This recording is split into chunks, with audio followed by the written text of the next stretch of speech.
My dad called me a failure and refused to pay for my tuition since I wasn't the son he wanted. Now, I finally got my payback. I'm a 32-year-old man, have a younger brother, 28. We were raised by our dad, 56, when we were in middle school after my mom passed away.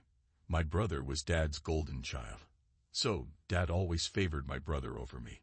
But I got used to it. Growing up, I never quite fit the mold my father had in mind for his firstborn son. While my younger brother was the rough-and-tumble kid who loved sports and getting dirty, I was drawn to what my dad considered softer pursuits: cooking, reading, and singing. My mother was the glue that held our unconventional family together. She never played favorites between me and my brother, accepting us both for who we were. Unlike my father, who made no secret of his preference for my more traditionally masculine younger brother, Mom encouraged my interest in cooking. She'd often tell me that if life had taken a different turn, she might have become a chef herself instead of taking over her father's business. Everything changed when Mom passed away from cancer during my 8th grade year. The loss hit me hard, and I found solace in the kitchen, cooking dish after dish as if somehow the familiar motions could fill the void she'd left behind. But rather than understanding my grief, my father saw this as yet another sign of my failure to be the son he wanted. He'd snap at me to get out of the damn kitchen and do something more manly, like my brother. Things came to a head one day in the kitchen. I was making Mom's signature pasta sauce when Dad stormed in. "What the hell are you doing in here again?" he demanded, his face red with anger.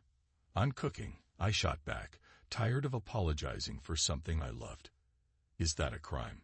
If I catch you in this kitchen one more time, you'll be doing every damn chore in this house," he threatened.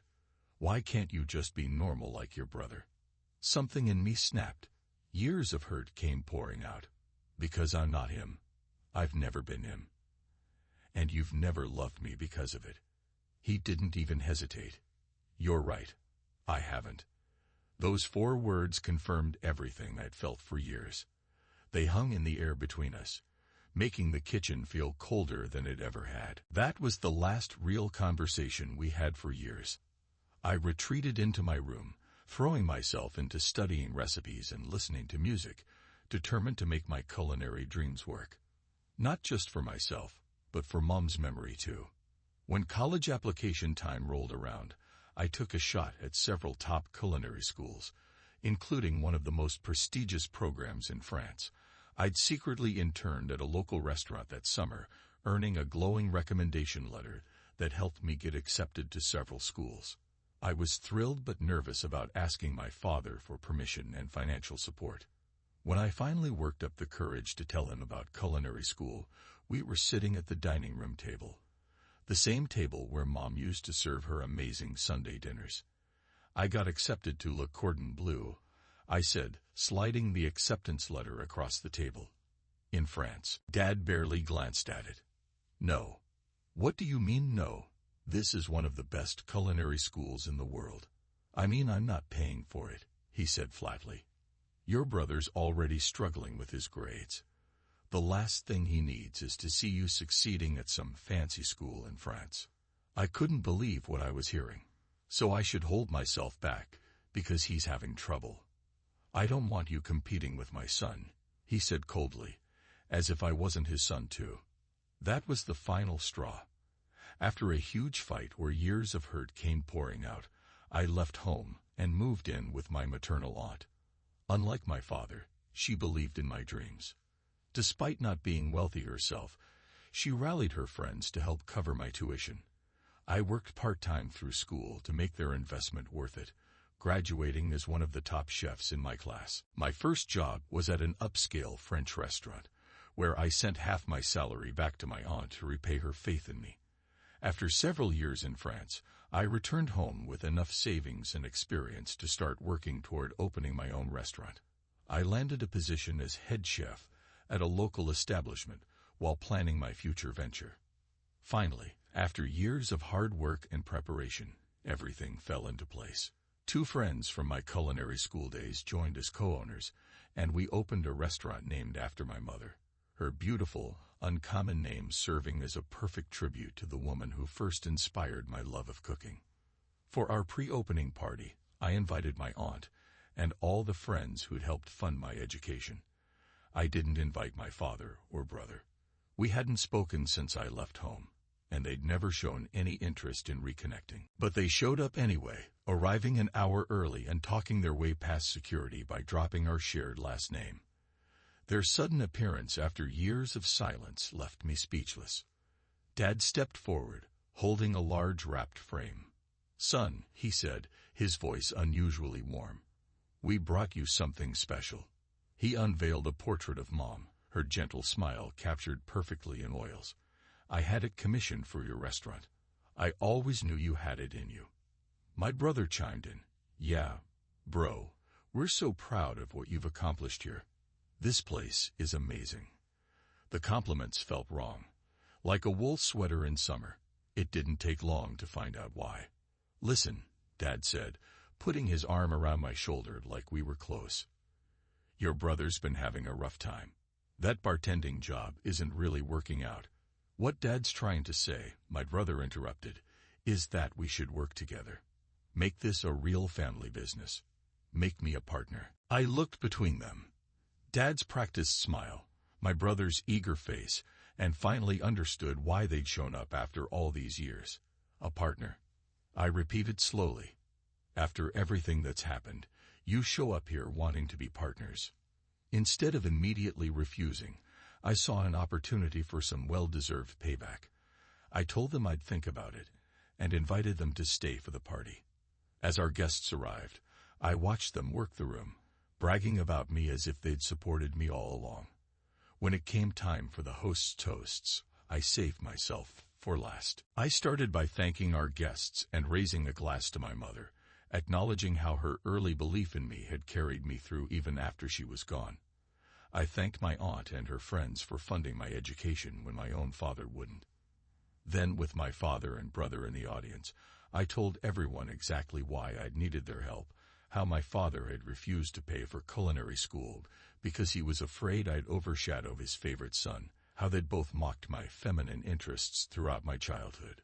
But I wasn't done. I walked over to them, and putting on the same fake warmth they'd shown me earlier, hugged them both. I announced that in the spirit of forgiveness, I was offering my brother a position as our bartender. The crowd, not understanding the full context, applauded what seemed like a touching family reconciliation. Only my father and brother knew it for what it was, public humiliation wrapped in a show of magnanimity. They couldn't storm out without confirming everything I'd said, so they had to sit there and take it, smiling through gritted teeth.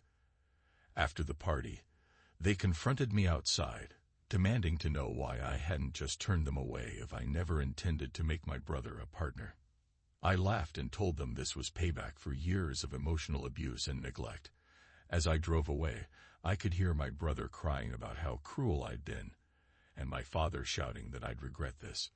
My aunt thinks I might have gone too far, that I should have just kicked them out when they first arrived. But I disagree. They never apologized for how they treated me, never showed any real remorse. They only came around when they thought they could profit from my success.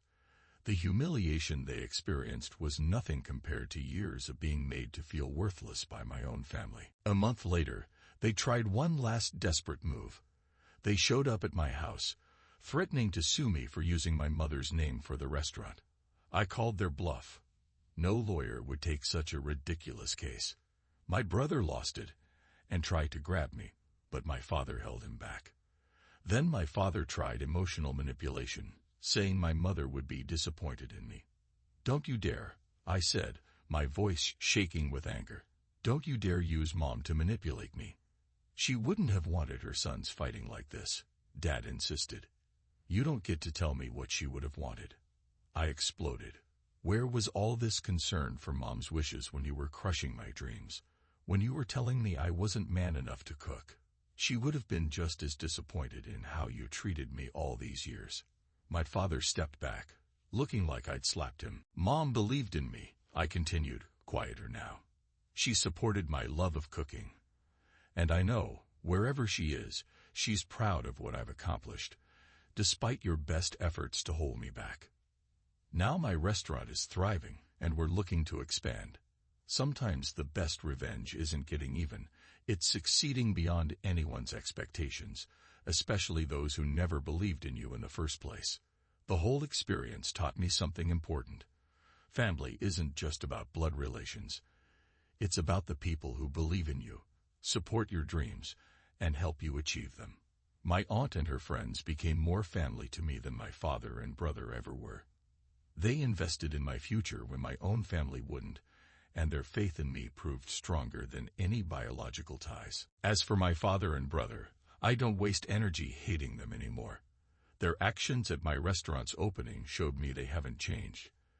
They're still the same selfish, manipulative people they always were, but I'm not that scared, insecure kid anymore. I'm a successful chef and business owner who built something amazing despite their best efforts to hold me back. That's all the vindication I need.